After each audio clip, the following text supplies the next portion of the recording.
Bizarre Brain Comics. Hello, my comic book friends, and welcome to Bizarre Brain Comics. I am Gary, your host.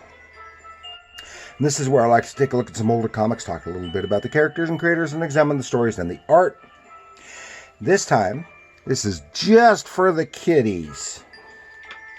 Yeah, this is something that's good for little kids. I'm going to take a look at Wacky Witch. But before I do, I have one last time.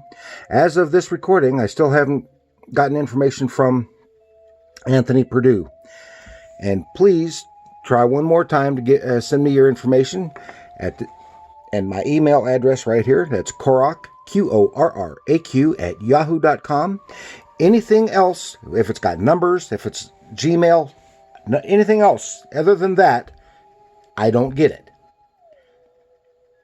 So please try one more time, Anthony Purdue. Now, we're going to talk about Wacky Witch. This is Wacky Witch number 14 from 1974.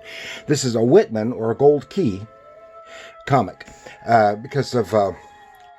it's Gold Key, and then they used the Whitman imprint for...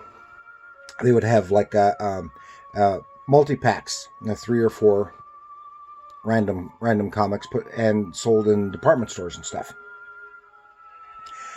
rather than on the newsstands or the spinnerets, etc.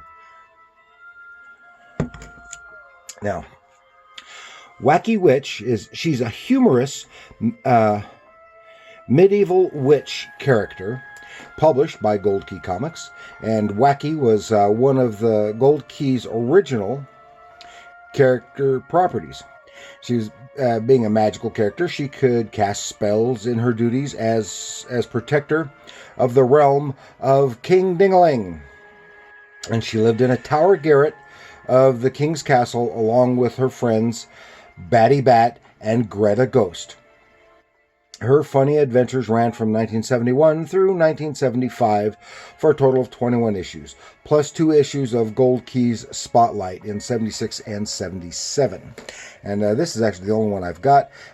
And I didn't buy any of these at the time because, well, I was in my early teens, and when most of the comics I was getting was the, of course, the superheroes, westerns, and especially the science fiction fantasy stuff that was available.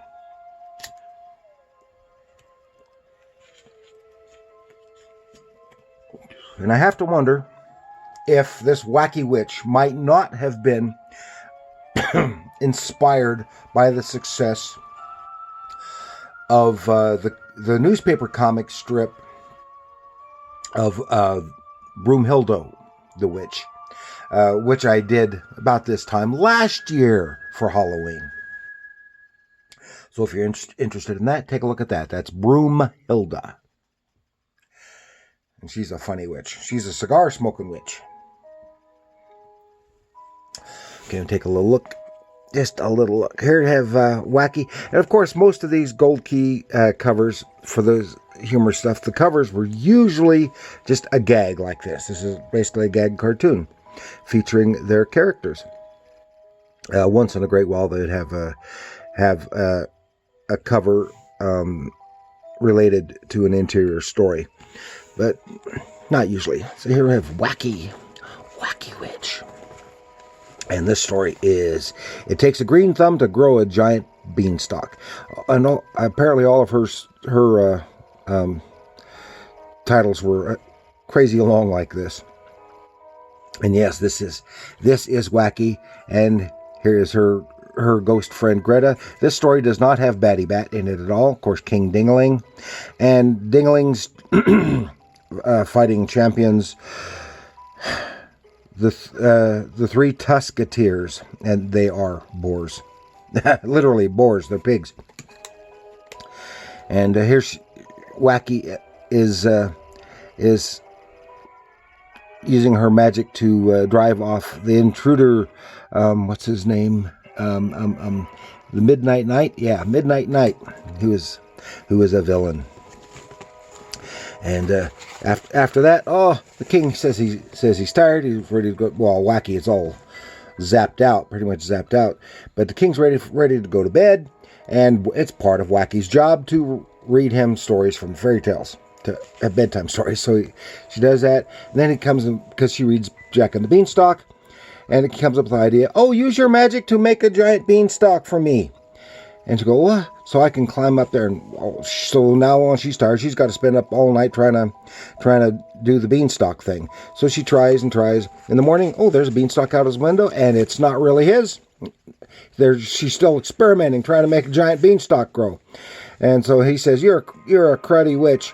Go back to sorcery school. Says, hey, that's an idea. She goes back, sees one of her teachers, gets a spell for drawing a beanstalk, and then she has a myriad of adventures with the aid of Greta Ghost,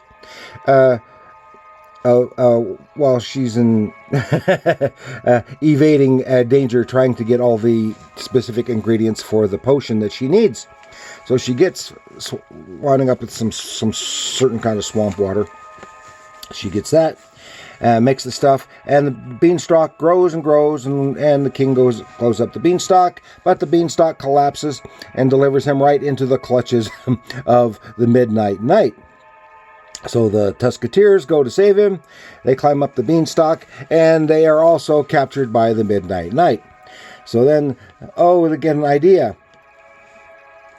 Because her potion made more than just the beanstalk grow, so she still got some of that potion. She sprinkles it in the inside the castle, and all these weeds and thorns and stuff grow up and kind of incapacitate the knight. And she saves the king and the Tuskers. And then the ending gag is with she put the hat back on. There was just a little bit of stuff in there, and it also makes hair grow.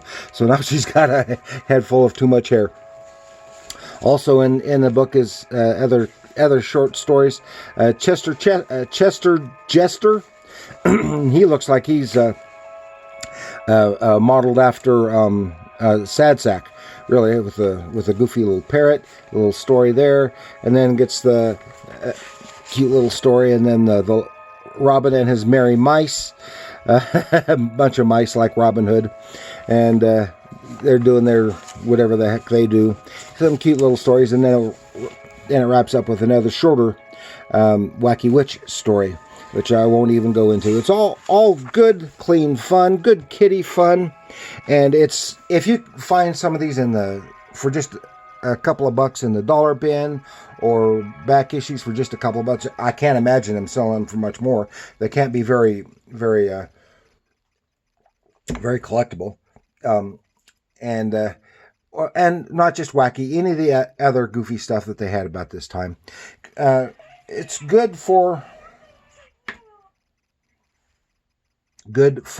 kids, and even today, because they don't publish stuff like this for the kids right now. You just can't find it. So it's good stuff for the kiddies, and good clean fun. It's a little too silly for adults to do more than an occasional look through, but it's good clean fun. So please like, share, and subscribe. Share it with friends who don't know anything about this stuff, but likes the kiddie comics, or you know a friend who has kids, they might enjoy it too. Or if you have kids, share it with your kids. So that's all I've got for you this time. So please like, share, subscribe, and do indeed leave comments. And remember, comics are art.